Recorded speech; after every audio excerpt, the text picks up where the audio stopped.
What's up, Vault Dwellers? Dan here, and today we need to talk about Troma. And if you don't know what Troma is, I'm actually jealous because you're about to discover something beautiful and disgusting in equal measure. Lloyd Kaufman and Michael Herz, they founded Troma Entertainment back in 1974, which is the same year I was founded. And for over 50 years, they've been making the most gloriously unhinged, low budget, and just absolutely deranged movies in cinema history.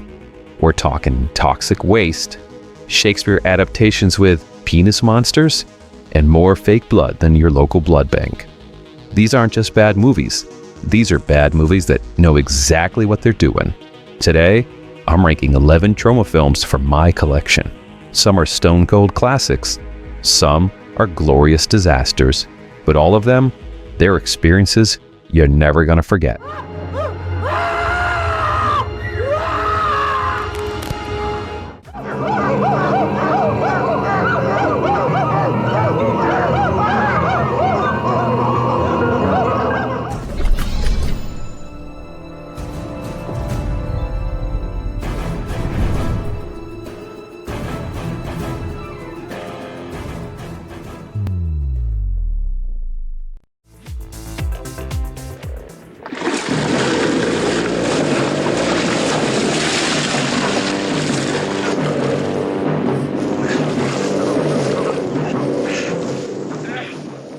Let's start with a film that has one of the greatest titles in cinema history. I mean, seriously, say this out loud. A Nymphoid Barbarian in Dinosaur Hell. That's poetry. Sometimes my juices start to flow, and I feel like a nymphoid. And here's the thing. Troma, they didn't actually make this movie. Brett Piper, he made a post-apocalyptic film called Dark Fortress, and Troma bought it, slapped on that incredible title, and then added a goofy voiceover connecting it to Tromaville. That's peak Troma marketing genius right there. The actual movie is kind of boring. I mean, there's barely any dialogue. The Nymphoid in question shows approximately zero nymphomania.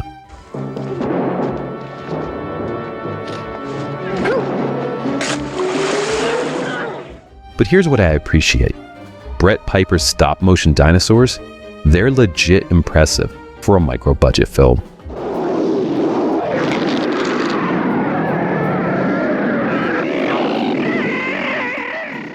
These are handmade puppets, about 10 inches tall, and some of the animation work, it rivals stuff from like much bigger productions.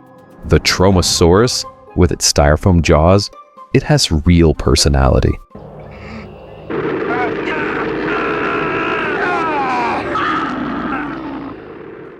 And if you're into practical effects and DIY filmmaking, there's actually something to admire here beneath that exploitation title. You wanna see? Look! No. Take a good look.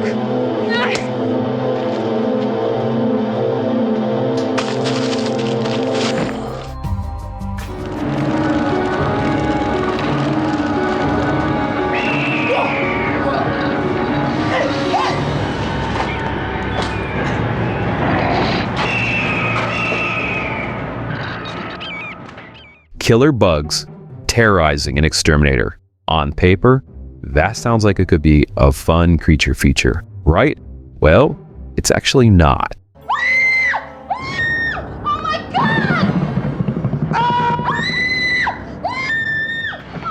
God!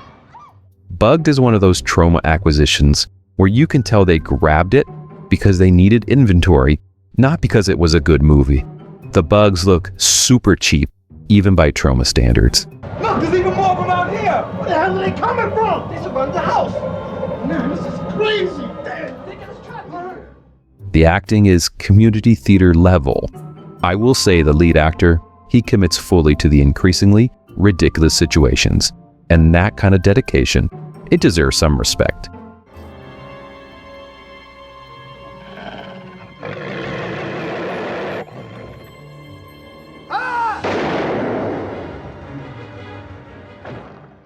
But I've tried to get through this one multiple times, and I always just end up checking my phone.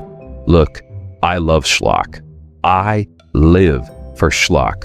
But there's a difference between charming schlock and boring schlock, and Bugs lands firmly in boring territory. Even the kills are forgettable, and when your killer bug movie has forgettable bug kills, you kind of failed at your job.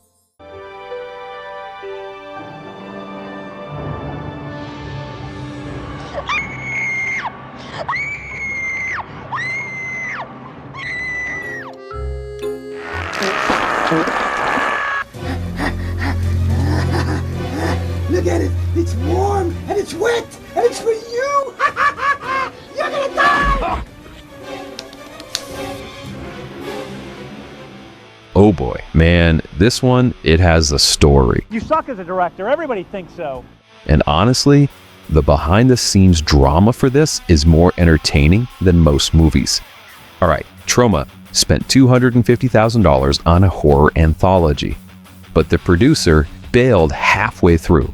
So the footage was apparently such a disaster that Lloyd Kaufman had to salvage what he could, shoot new material, and then just somehow release something.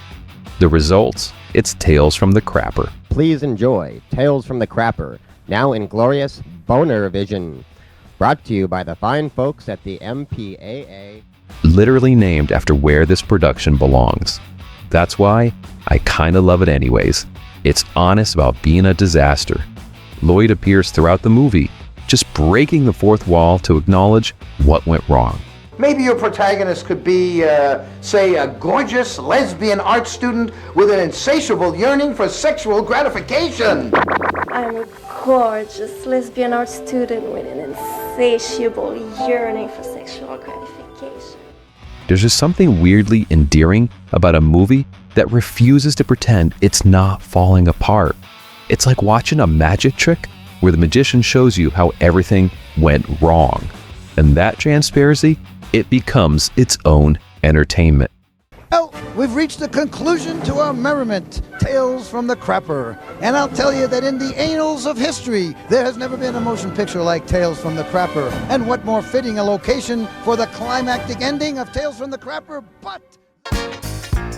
You gotta stop them. They're gonna kill us all. What's your name, sir? Harvey Lawson. Well, Mr. Lawson, I think you better get behind us. I was working late and I heard a girl in the locker room scream. I went to help her and she was attacked. Zombies, cops, and what feels like every horror convention guest from 2003 making cameos. Zombiegeddon is basically an excuse to hang out with a bunch of genre legends, and you know what? That's a totally valid reason to make a movie. You've got Tom Savini. I thought that we have been through all that. I am Jesus. You've got Brink Stevens. Of course, you got Lloyd Kaufman. Who are you, zombie-looking freak ass? You ain't going up my trailer now. You ain't going up there. I'm gonna kill you. The plot is basically about cops dealing with a zombie breakout, but it's really just connective tissue between these appearances. No, this is the janitor. We got trouble here at the... No, go away now. I'm on the phone. Can't you... And each cameo, it's super fun. It's kind of like a horror family reunion on screen. The movie also has this like low budget energy that I find incredibly charming. Would you like to be a zombie, or you want to continue being the idiot that you are? Idiot? Oh, I always thought I was. I was kidding. Oh. It's not trying to be The Walking Dead. It's just trying to be a fun zombie romp where you can play spot the genre icon, and at that, it totally succeeds. Put it on at a Halloween party and watch the horror nerds just light up every 5 minutes. Let's go. Bring in the big one. Bring it. Bring it. What the... Jesus. Hey! What is with the youth of today? We're the youth of tomorrow. 27 years after the original Class of Nuke 'Em High, Lloyd Kaufman returned to Tromaville High. And you know what? This old man, he's still got it. The story follows two girls who fall in love while their classmates are mutating into homicidal maniacs, thanks to contaminated organic food. It's cheaper than monkey shit, and these kids can't get enough of it in their gullet. Yeah, the villain is now an organic food company instead of a nuclear plant.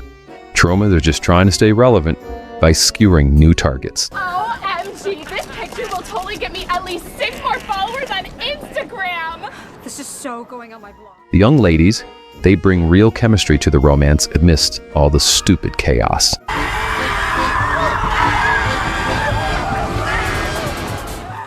The cameos, they're just legendary. Frickin' Stan Lee narrates the opening. And Lemmy, from Motorhead, he plays the President of the United States, which might be the most inspired casting choice in Troma history. The gore in this thing is impressive, and the satire is sharp, and man, the Cretans, the mutated Glee Club, they're just creepy and funny. The only frustration is that this is just half a movie.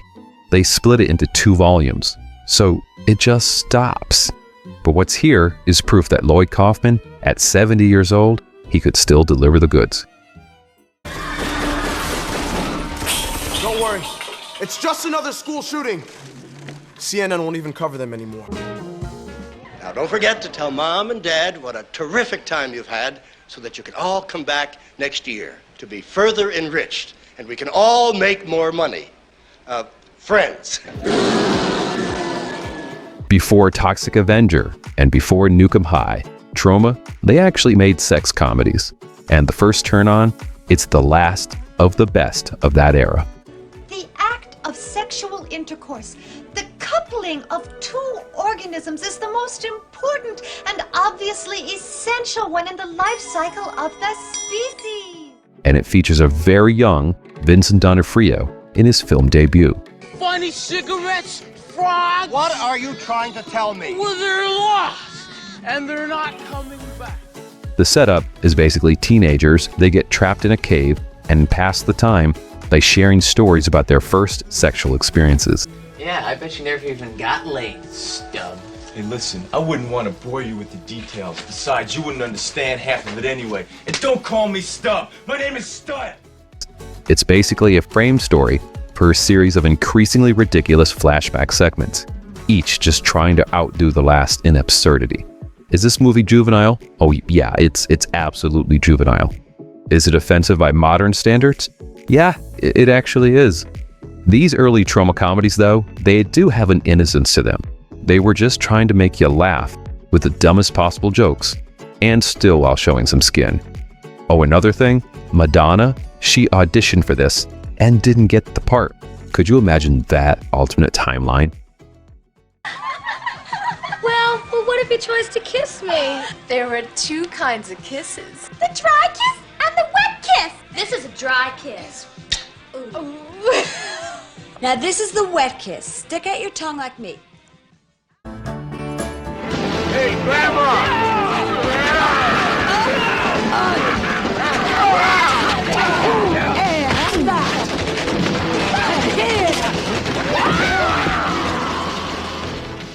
This was supposed to be Troma's mainstream breakthrough. I mean, they spent $3 million on this thing. It's like their biggest budget ever. And it's a war movie satire. Yet, it nearly bankrupted them.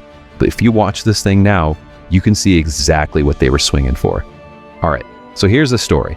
Plane crash survivors land on an island full of terrorists called, get this, the AIDS Brigade. Soon, Sida und the Spezial Brigade will be spreading their charms throughout the United States cities. Who are preparing to infect America with the virus for population control. These regular Tromaville citizens, like a used car salesman who's a Vietnam vet, and the 70-year-old grandma who becomes like a killing machine. There's a blind woman. Just point me in the right direction. I'll blow their balls off. There's even a 1-year-old baby. And they all become guerrilla fighters.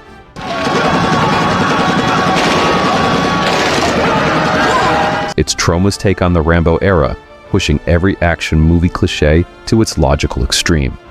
The action sequences, they're actually impressive for the budget. And the practical effects, it's like top-notch. Yeah, I mean, this movie is messy, and it's really way too long. Believe it or not, the MPAA, they rejected it twice. Lloyd, he still considers this one of his best movies, and while I wouldn't go that far, I understand why he's saying it. This is Troma trying to say something while delivering the goods. Pardon the intrusion, but we do have to get up this ridge. Interesting. What's going on? Snake bite. It should happen to me.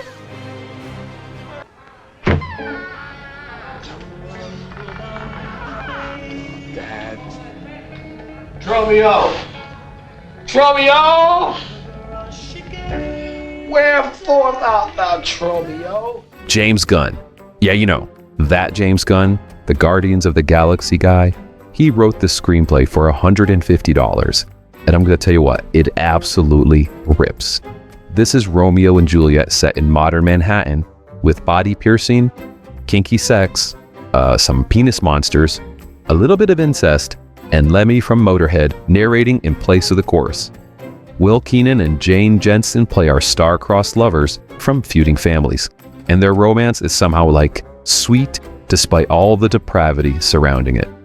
Gunn's script is legitimately clever. There's like actual Shakespeare dialogue woven throughout it. Did my heart love till now? Forswear its sight, for I ne'er saw true beauty till this night. And it just lands. The ending completely subverts expectations in just the most Troma way possible. The supporting cast, they just commit fully to this thing. This was Troma reinventing themselves after that war disaster movie we just talked about, proving they could be smart and transgressive. This premiered at Cannes, and it won Best Film at the Mar del Plata Film Festival. This is where Troma proved they weren't just schlock merchants, they were artists working in schlock. Found a peanut just now. I cracked it open, cracked it.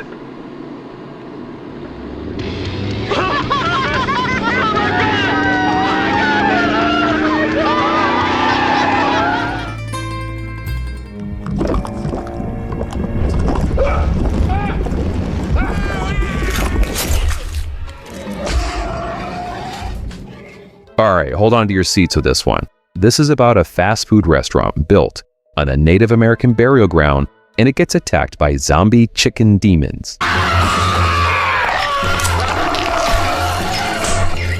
Oh, and it's a musical with really catchy songs.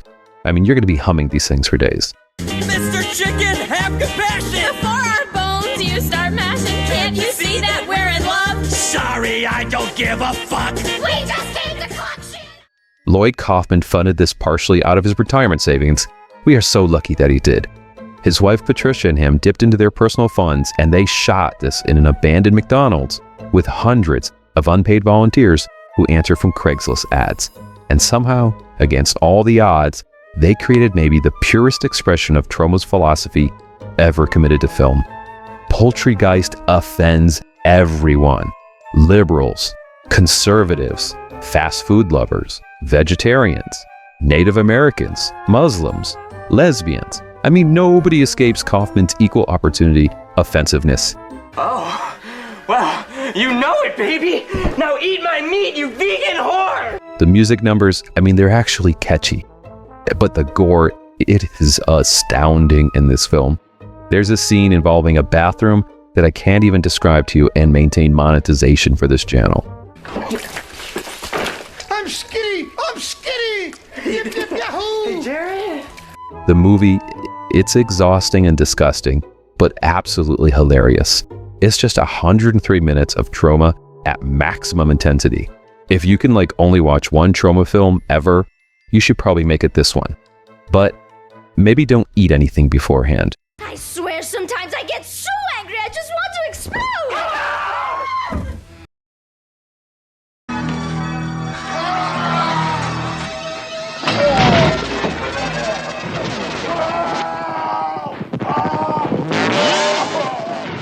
Horror producer and actor Eli Roth calls this his favorite horror movie, and it was banned in the UK as one of the video nasties.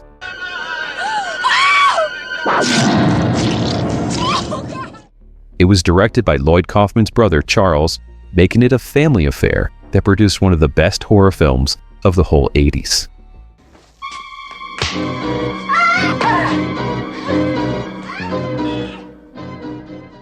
Three college friends, they go camping in this New Jersey Pine Barrens, and they run afoul of two deranged brothers and their even more deranged mother. All right, Ike and Adley. Now let's see what you brought Mother. Well, let's see her.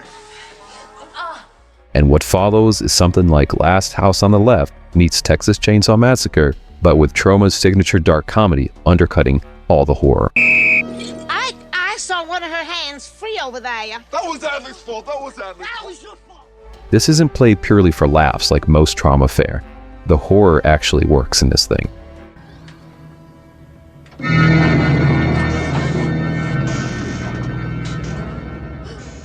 Here's what makes Mother's Day special.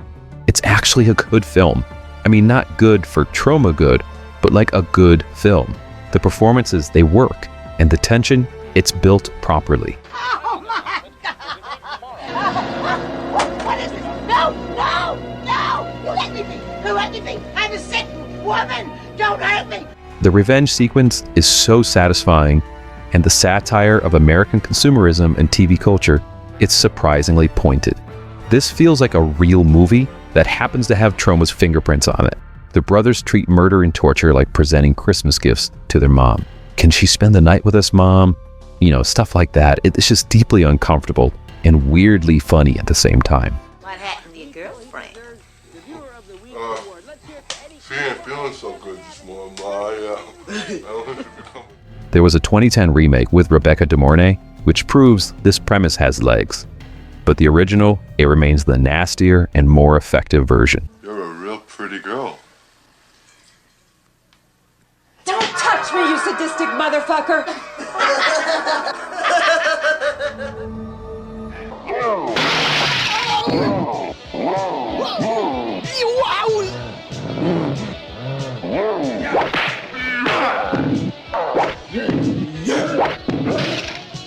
I mean, seriously, what other movie could be number one? Melvin, he's a scrawny janitor at the Tromaville Health Club. Do it!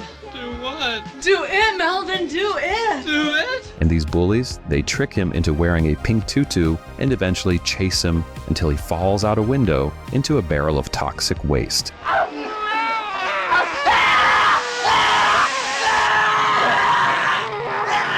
He then emerges as a hideously deformed creature of superhuman size and strength with this burning desire to protect the innocent. Things are gonna change in this town. I'm not just another pretty face. This movie, it probably shouldn't work. I mean, the tonal shifts are just absolutely insane. And we go from teenagers deliberately running down pedestrians and taking Polaroids of it to slapstick romance between Toxie and his blind girlfriend, Sarah. You're going to become a very important man. Let me see your other hand.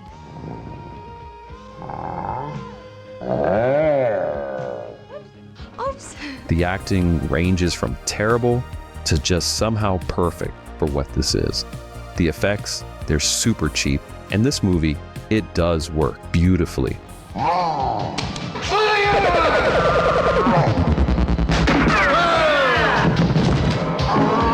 Toxie becomes not just Troma's mascot, but the symbol of like independent filmmaking itself. There's a Broadway musical, they had a kids cartoon, I mean there's Marvel Comics, there's even a new remake with Peter Dinklage. This janitor turned superhero became the mascot for independent filmmaking itself. I think I first saw some of USA's Up All Night, and it just rewired my brain. This was my gateway into cult cinema. I love the mop of justice. I love Sarah's parents hearing suspicious thumping upstairs. I mean, the restaurant fight.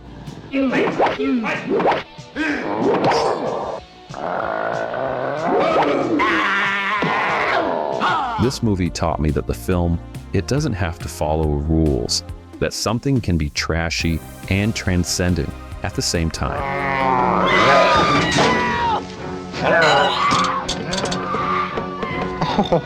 No sticky and no washy. The Toxic Avenger proved you don't need Hollywood's money or permission to create something that connects with audiences. And it's been doing that for like 40 years and counting. Thank you so much. Oh, it's so nice to have boys like you in the neighborhood.